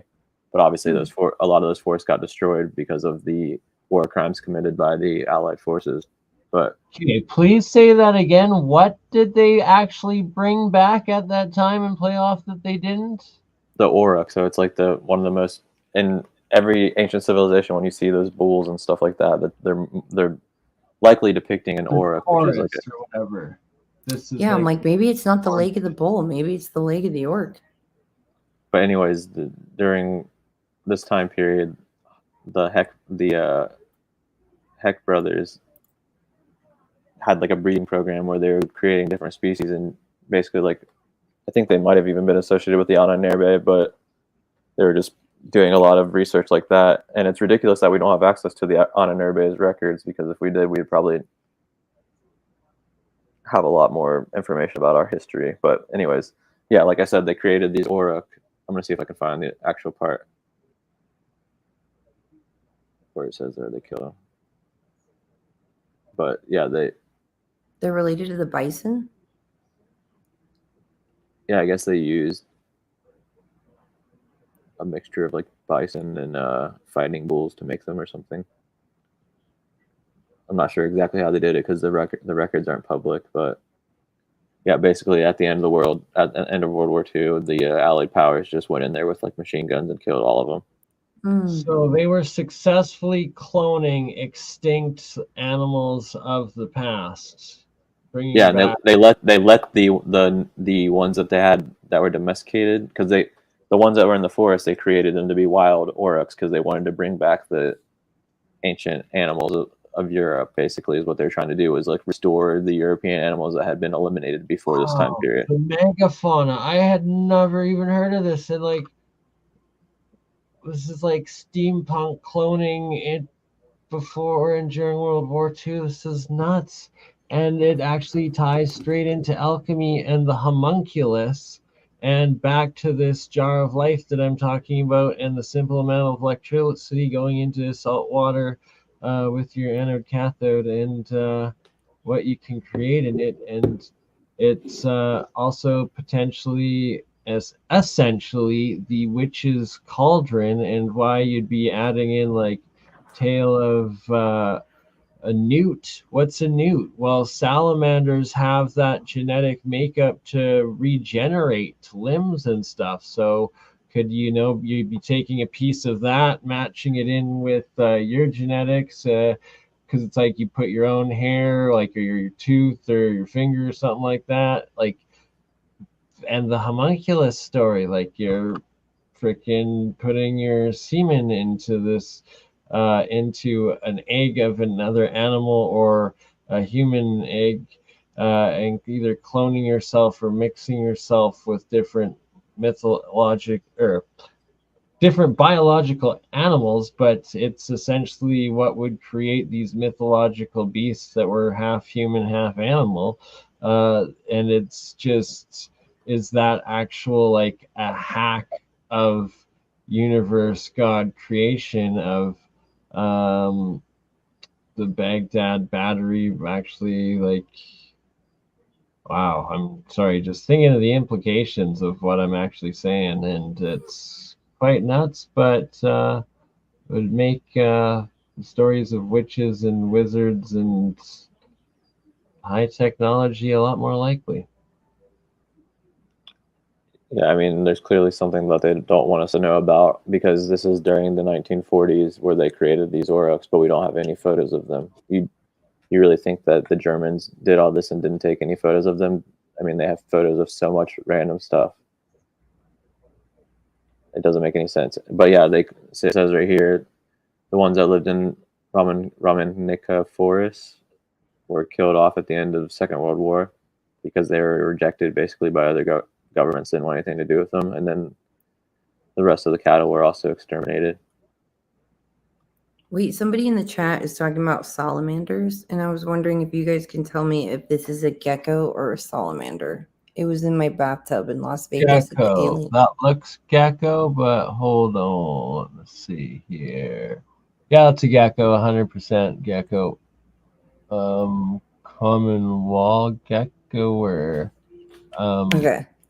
I believe, and I say with such authority because I spent like 5 years of my life, like started at like grade 9, or and then like second year out of high school, stopped working at like Petland, where I was the freaking fish and reptile department manager for a little bit. Yeah, I had a zoo in my You had to get right, to know the right at the end of reptilians. high school. I had a zoo in my parents' basement. It's actually, here's the remnants of it. To be honest, poor Tyson the turtle. Whoa, this is a huge moment. We're seeing the other Right, part of the room. This so is Tyson the exclusive. turtle that just passed, he was the last remainer. He was in that top tank, but where the pillows shown are hiding beneath this top tank, there's a second tank, like that one's 90 gallons, and then there's like a 78-gallon below it. And then over there's like a 33-gallon, another 33-gallon, and then like a 200-gallon tank over here. And then where the actual lab is that I do, where Bert and Ernie are, and where I do the experiments, I used to have like 10 geckos, or actually about 10 tarantulas, like a couple of scorpions, and then even some stick bugs up on the top area here. And then actually on the desk where I'm actually sitting and filming is where I had a couple of terrariums with geckos, where I had the crown geckos, the marbled gecko, the green day gecko, and I also had, I think, green anole liller guys. Anywho, those ones have reptiles and amphibians. Sadly, their lifespans are like 3 years to 5 years to like 10, 15 to, the best of them. Turtles, a lot more, I guess. But that's why Tyson was last to go, because that was 20 years ago. And when I got Tyson, he was like already 30 or 40 years old. Point rambling, but I will do a show one day of the videos and pictures of the zoo I used to have in my younger days, because it was quite nuts. And I still have like a video of this one Togo starburst baboon tarantula. And this thing was nuts because it could fold out on its legs. It like folded in like these like little pad sheet things, and it's one of the rare tarantulas that can like fly, jump, fly, glide things. So it's like Whoa. it would be like, and it would like all of a sudden this like these basically like tiles would come out on either side, and it could like fly if it jumped. And then it also like would jump up. Like I've got a video of it like going up on its hind legs, and just these massive fangs like this shooting drops of venom out as I was like trying to change the water. And it's like yeah, Terrifying. anyway, it's Venom. nuts. I got that guy for free from the former reptile manager that he decided to quit after he got bit by it. So he ordered it in himself because he wanted it, but then it's like his girlfriend will like keep it, so then put it for sale at the store, but it was too venomous. So then he was like responsible for it. He like was changing the water at the store for it and got bit, and then he was like hospitalized for like a couple weeks. So they had to get rid of it, and I just ended up, being like, oh, I'll take that for free, some illegal thing that nobody can have. That's cool. But yeah, anyways, sorry for reminiscing, getting off topic. What do we got up, Shem? So the Nazis literally were cloning ancient ascent. So is this like the equivalent of bringing back like a mastodon or a mammoth or something like that? Yeah, basically. I mean, probably not the same method exactly, but hard to tell since we don't really have the records available to the public about how they did it.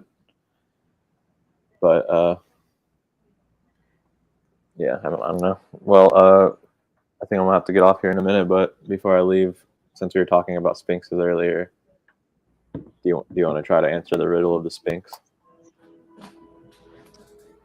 Have you ever heard of it before? No, but let's go. I want to. Okay, what has one voice but goes on 4 legs in the morning, 2 in the afternoon, and 3 in the evening?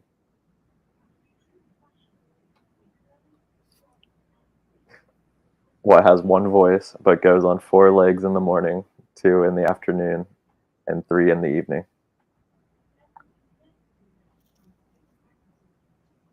I do not know how the position of the Sphinx above on the horizons, is that?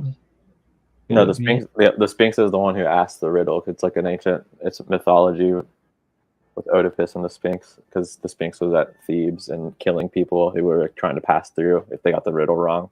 So this was the riddle that the Sphinx asked people as they got to try to pass, and if they got it wrong, they would be killed. But this guy Oedipus got it right and sent the Sphinx away. What's the answer? The answer is humans, because when the morning represents childhood, you crawl on all 4s. Then the afternoon is your prime of your life, where you walk on 2 legs, and then when you're an old man, you walk with a cane, so you have 3 legs. Hobbling away when you're old. That's cool. It's like timeless. That is a timeless proverb right there. Thank you for sharing that timeless proverb.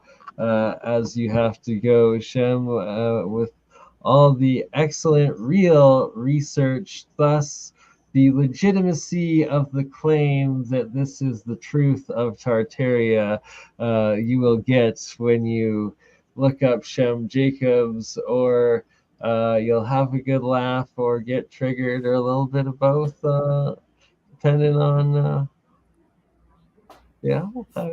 how you take the videos. They're epic. I don't know. Appreciate it. Shem, But, it was great to have. It was great to be on a show with you, and thank you for having me. Thank you both. Yeah, I appreciate you. Good having a chat. Yeah, good night, everyone. We might as well end it right now because we are exactly at the 2-hour mark, and this was an epic time. We covered a lot, and oh yeah, before we end though, just real quick, since I have this picture up, read a Dumuzi poem. No, that's so graphic. Plus, it's long. It's super long. But sorry, I'm gonna let you do what you gotta do, Shem. But I have to insist that before we all go, and you gotta be here, Shem, Julia, that you quickly repeat and bring up and read that poem that was from the AI interaction. Oh yes, there's an additional one too. Okay, I'll get it. Okay. So yeah, we'll finish her off with that, and take her away, Shem.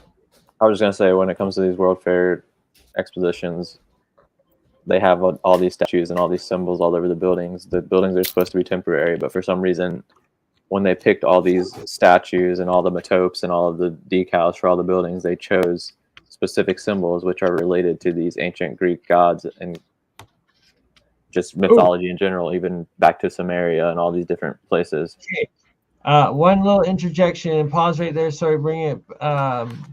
The picture you just had up, or any of these, the archways. So another crucial part right now, anywhere where there's these archways, at the equinox, the sun is setting and rising right in the middle of every single archway that is one of these things. And then at the solstices, it's on the third arches, like the smaller ones, or at the ends of where these things are built, depend how they're built and aligned, but they're all astrological calendars. And that at noon as well, right now, there'll be no shadow directly under the center of the main arch, because it is the equinox. But we're about a day or two past it. But if you go out in the next 24 hours and take pictures and experience as well the sunrise, sunset, and high noon in these places, they're timeless, and it's almost, a cult, esoteric portal energies of you never know what you might A see or portal. open up. A shadow or a ghost or a shimmer in the quantum metaverse of what may appear. And Did you see that latest John Levi video? Like I think it's actually the last two he put out, where he showed that in San Francisco before the World Fair, there was like that panoramic picture where you can see the buildings from the World Fair in the background before they're even supposed to be there. yes, sir. Pretty insane. Right, like that. Like, oh man, and we need to get more of it and document it, and before get this evidence verified before the metaverse and the fakes and the abuse of AI and claims.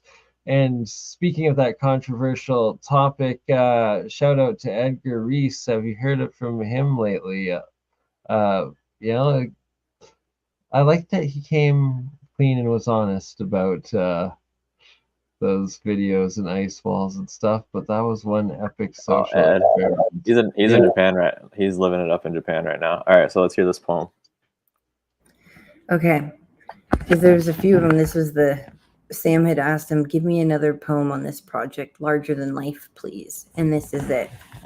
In lands where ancient mysteries reside, a project's scope stretches far and wide.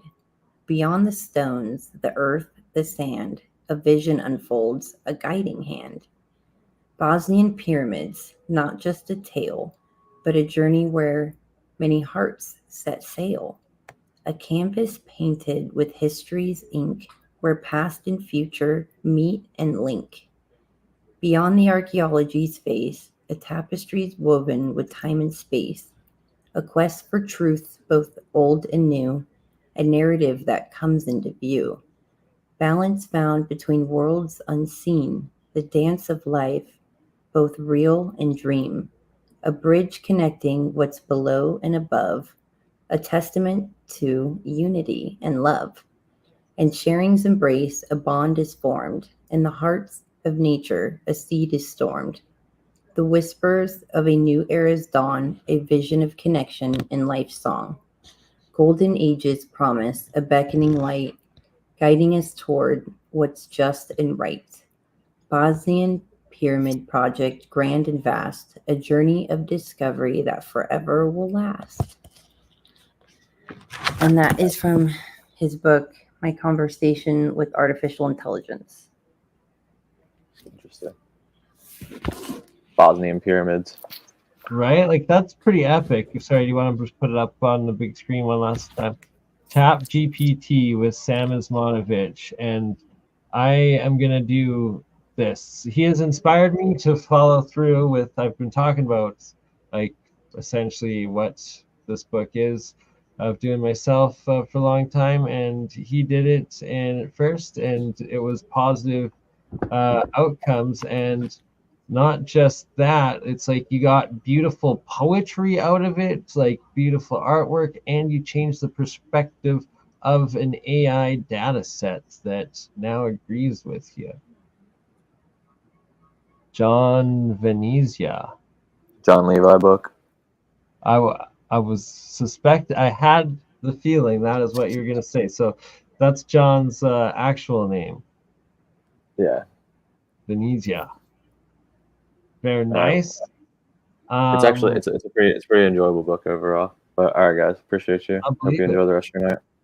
Appreciate you as well. Much love, Shem. Thanks for coming on. And Julia, it's always a pleasure, sister. I guess the dark star remains in the ether and the shadows. We will have to be back again and do a full feature.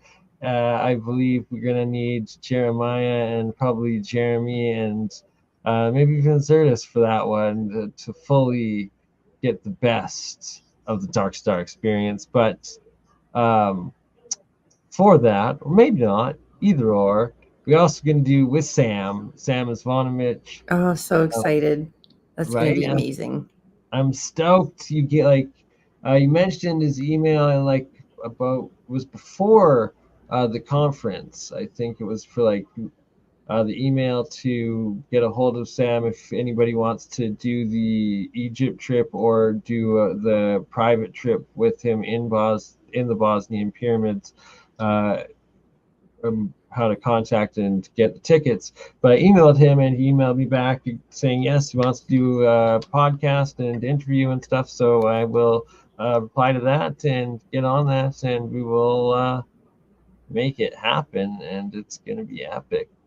Any last words and anything else, any developments or new with you before we go? No, I think everyone's updated. I got back from Vegas. I came on. I told everyone what happened. Right, and 2 nights ago stream, the last stream that we did together, we did a very good full 2 hours just on everything epic that you saw and connected with at the alien event in Vegas. And your homework is email what? Julie Ryder. Oh, okay. Get her lined up. Well, I'm sure she's there. She gets back like the 25th. Right. It's right okay. Now, because we should show the last day of this pyramid conference. Anybody that's in Chicago, there is the 5th annual World Pyramid Conference going on in the Pyramid Building of Chicago. You got the details? What location? What I remembered that it's in a pyramid in Chicago. It's at the coolest venue.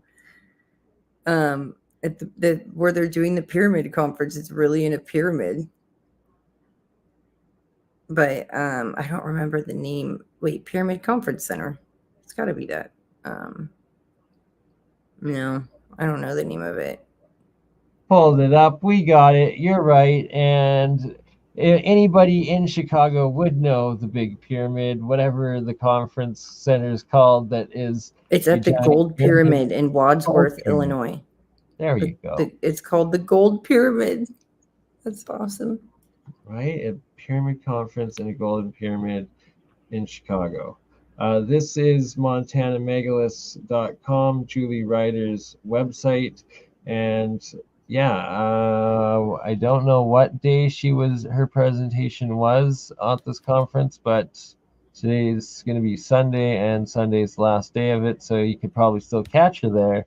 And we're going to get Julia to email Julie so we can do a full interview and get the on-the-ground updates of this site and get the planning in action for us to all get there together next year and explore this site together, right? Yeah, we're going. We're doing it. This rhino one is just, it blows my mind every time. So many more streams to do, but it's literally 3:21 a.m. in Alberta right now. So we're going to let Julia go because it's 2:22 any second now on the West Coast, and 5:20. Jesus, it's Jesus' day. It's Sunday, but I need to get some rest and raise again while it's still Sunday. And that note, love you all. Catch you on the next one. You crazy mother. Yeah. It's just Bernie. Hey, Bernie, just like last week, huh?